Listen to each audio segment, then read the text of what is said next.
Couch is comfy. What's up, everyone? It's been a while. Today is, I think, Monday Journal 31, and I haven't done it for a while, so it might be a bit rusty. The truth is, I don't really want to go viral anymore. What started as authentically documenting my journey as I traveled around the world building Art of Mondays has become more about hook rates and watch time and curiosity loops and YouTube strategy and all this stuff with a lot of people involved. And truthfully, I just want to create videos that I can look back on in 5 to 10 years and show the fam and reflect on the journey. Looks like the crew's home. What's up, crew? Come say hello at some stage. We're just recording a Monday journal for the fam. There's Rach. Hi, fam. You know her. Yeah, you better. That's Ev number 2. Hello.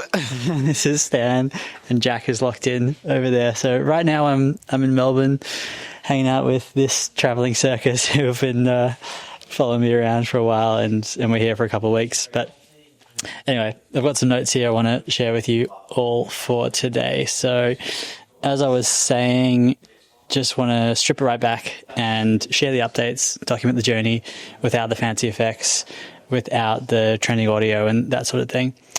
I will still make some more cinematic videos of the travels and all of the beautiful places and wonderful experiences that have been happening and will continue to happen.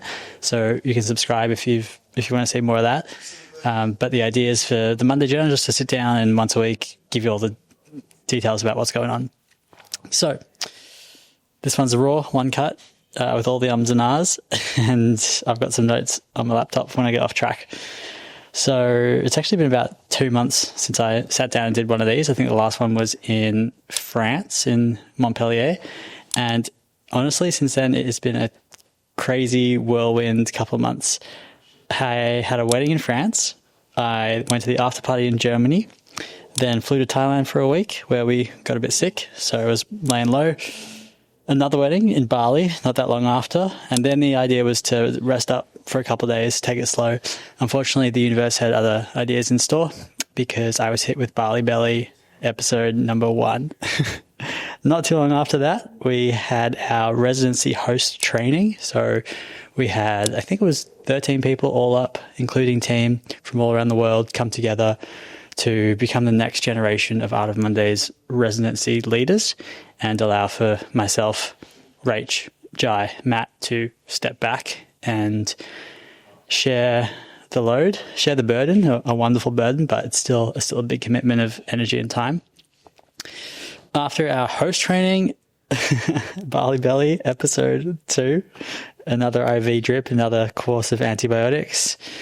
And then even when I was operating at probably 15% capacity, it was not a time to rest. It was a time to grit my teeth and keep going, because that's when we had our residency in Bali that I was hosting alongside Rach. And credit to all of the members who were there. It was, they made it easy for me to still run and still facilitate, despite it being a difficult time for me with rough nights and waking up every hour or two with poor sleep. But we got through it and it was a great experience in the end. And I'll tell you more about that with other videos another time. Then after about a month in Bali, flew to Perth, ran a high leverage house with a bunch of these oddballs that just came to say hello, and some other people, not just in the Art of Mondays team, but in the Wealth Walks team and Nostalgia Studios team as well. And now we're here in Melbourne, and I haven't been here for 9 months. So it's going to be a good chance to connect with family and friends and show the crew my old stomping ground. So I might play tour guide for a bit. Anyway, that's been the last couple of months. Pretty crazy, right? And I do have a couple of full hard drives, so I can share all the stories with you guys another time. So stay tuned for those and subscribe if you want to check it out. I want to share a bit about what I've been thinking about lately in both business and in life, because there's been a lot. And I think the theme that I always come back to, especially when I wear so many hats, not just in Art of Mondays, but across multiple businesses as well, is this priority list of people, product, profit. and this is front of mind because I had a conversation with Jai yesterday where I said, yo, dude, I'm just like under the pump. I not only feel like I'm running like out of Mondays, but also feel like I'm running a lot of these other businesses that we're partnered with. And recently I've stepped in to take more responsibility across different teams as well. And I just opened my laptop yesterday morning. I had literally 50 messages on Slack across these different companies, and I just didn't know where to start. So considering that the roles have been reversed many times in the past, what I would usually say to him is focus on team first. Team is leverage, then improve the product, and then focus on things that will make revenue. So people, product, profit. And that is the advice that Jai gave back to me. He also said, why don't you just go have a glass of wine or two? And I did. So it was a nice late afternoon rosé yesterday. Next thing is, well, when I think about people, a great way to help people do their best job is with systems. So a lot of my attention recently, having stepped back into different parts of the business, such as the content team and the founder sports club team and the sales team as well, is not to go in and do everything myself, not to go in and tell everyone else what to do, but to allow for everyone to do their jobs really well, really efficiently, without friction, just through a really good system. So I've had the benefit of fresh eyes to go in and see, oh, this is way too complicated. You guys are missing this part here. How come these things are falling through the cracks? And because I haven't been in the day-to-day as much over the last few months, it's been so obvious, like, oh, just do this thing, or just create this project management system, or this Monday board. So that's been a lot of my thinking, with the lens of simple is always better. When I create something for the team, let's say a Monday board for project management, I think about what is everything we need? Use that. What is everything we don't need? Remove that. Because bells and whistles might be helpful once in a while, but for the majority of the time, it's going to be a distraction. So my point is, create all the things you need, remove all the things you don't need, start fresh. Simple stick. For those who remember Austin's advice from many, many Monday journals ago. Okay, next thing. This has been actually a huge topic for us over the last few weeks. Values and alignment, particularly with the Art of Mondays founder family. So we've often said, like, Art of Mondays isn't for everyone, and we're okay with that. We are for the people who share our values of selflessness and travel and health and wellness and the give not to get mentality, creating a lifestyle of freedom, curiosity, collaboration, all that good stuff. So we actually made the difficult decision to remove a few members recently who we discovered after investigating and got some feedback from members and from team that they didn't align with our values. So at that point, we, as a leadership team, Jai and I had a decision to make. Do we do nothing and allow these people to stay part of the community and continue paying membership fees? Or do we use it as an opportunity to make a statement that we take our community and our values seriously? And we chose the latter. And we know that for the long run, it's probably going to be the right decision, although it wasn't easy in the moment. And grateful for everyone involved to have the awkward conversations, because actually the response has been really positive. So I just think it just goes to show that people respect and appreciate when you stay true to your values. Speaking of values, one of our Art of Mondays company values is bias to action and getting things done fast, focusing on impact, focusing on the 80-20 Pareto principle. This is something that we noticed wasn't being done at 100%. There was a period of time where Jai was more offline, where I was busy running in-person events, and we came back online and it kind of felt like we were in just maintenance mode and not in build mode. And that's reflected in the numbers and the number of new members and the traffic that was coming in and all of those data points that we look at. So we threw an impromptu all hands on deck meeting with the company, and it was the first time that I had to kind of put on my bad cop hat and say, guys, like, this is where we're at. This is the reality of the company. If we don't do anything about it, here's what's going to happen. But we want to do something about it, and we want to do something about it as a team. And much like the awkward conversations, maybe not awkward, but the difficult conversations that we had to remove members, it felt very similarly. It was a difficult conversation that we needed to have with our team to say, like, this is not the standard that we want. We want to be leveling up and continuing to level up and push each other and help each other do our best work. And after that, the response was really good.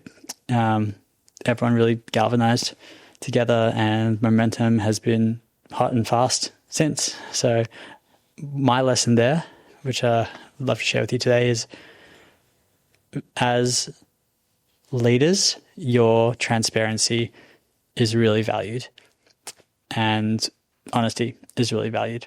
So it's easy to hide away if you're in the leadership team and not really share what's going on. But that means that people think they're on your side, but maybe you're working towards a different goal because you have different information than what they have. So that was the motivation of sharing everything, just honestly. Here's where we're at. Here's what we need to do about it. We need your help. And so far, the reaction's been great. Other things that have been on my mind, squeezing more out of ad creative. I was deep in the ad creative world for a few years at Megaphone, my old agency, and I haven't really flexed that muscle in a while, but noticed that while our content team was creating a lot of great work, it was probably not in the most high impact area. We were focusing on a lot of YouTube stuff, but the YouTube stuff is more for building trust and building connection over long periods of time. Whereas running ads, Facebook, Instagram, mostly, that can have high return quickly. So we've pivoted a little bit to focus more on ad creative, and rather than having our content team members specifically siloed into one area, YouTube, Instagram, ads, they are now mostly hybrids. So working across whatever is highest impact on that particular week, and we'll all sit down at the beginning of the week and divide everything up together based on what we need the most. What I'm thinking about is just the awkward balance. Like, it's such a fine line as a founder between removing yourself from day-to-day operations and empowering the team and letting go and getting time back. And that time goes to new ideas and growing the business. There's such a fine balance between that and getting too out from the day-to-day, and then therefore losing some element of quality control. I think myself and Jai went a little bit too far one way, and now we're stepping back in, and actually really enjoying getting back into the weeds, although there is a lot to do. So really focusing myself on not getting too stuck into actually doing the things and more just guiding the team in the right direction. A lot of my time also has been going to a couple of our sister brands. I don't know if I've ever formally announced this. I think I've mentioned names in passing, but myself and Jai have partnered with two brands. One is Wealth Walks, which is a community for ambitious business women who want to be active and grow their networks and grow their businesses. And then the other, and that's run by Alison. So Alison, if you're watching this, hello. And then the other one is Nostalgia Studios, which is run by Liam with the help of Jordan. And that is a community for creatives who want to find people like themselves and also level up their creative craft.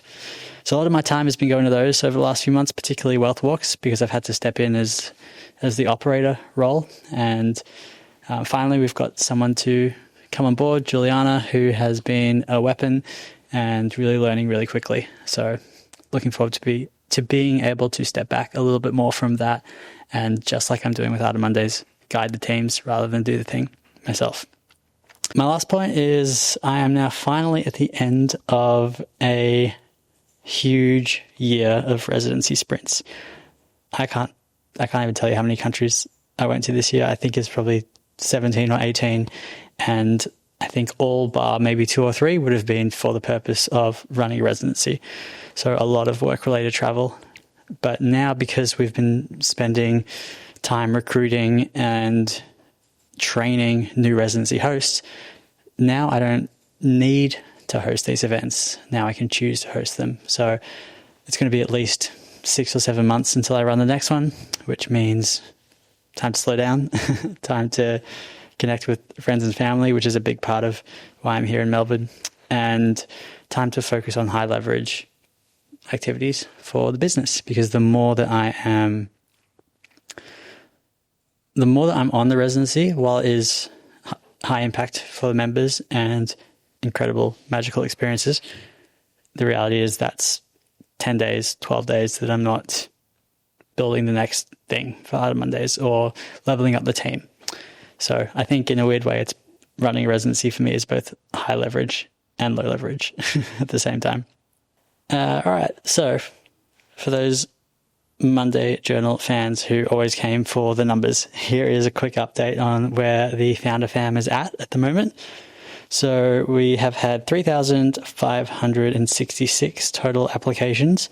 That's completed applications. We've got a few thousand more that are partially completed, which is also the point. We want the application to be difficult, so it weeds out those who are not really invested. We have 239 members who have joined since we started. The average age is still 28, and traffic has been up and down. But as I said, moving more into the content world and the ad creative world to try and turn that around. We've actually just started running our first ads for the Founder Family. Believe it or not, we hadn't run an ad for that particular product in almost 2 years. So looking forward to seeing how they go. And as for what's going to be my focus over the next week, catching up with friends and family, slowing down. I'd love to work some high impact half days and then spend the afternoons reading, playing sport. I just ordered a Kindle, so if you've got any book recommendations, let me know. And continuing to focus on building the system, leveling up our people, and kind of acting like a ship captain, just slowly steering the ship in the right direction and helping the crew. And yeah, that's the week. So, Ev, is there anything else I should tell the people? Can we get food? Can we get food? Yeah, Ev's hungry, so I'm going to dip. And then also going to go pick up a car. Got a car rented for the next couple of weeks. So maybe the next one of these will be while I'm driving. We'll see. Anyway, thanks for watching. I know this was probably a long one, but maybe next time just put your phone down and just listen as if it were a podcast. Thanks, Sam.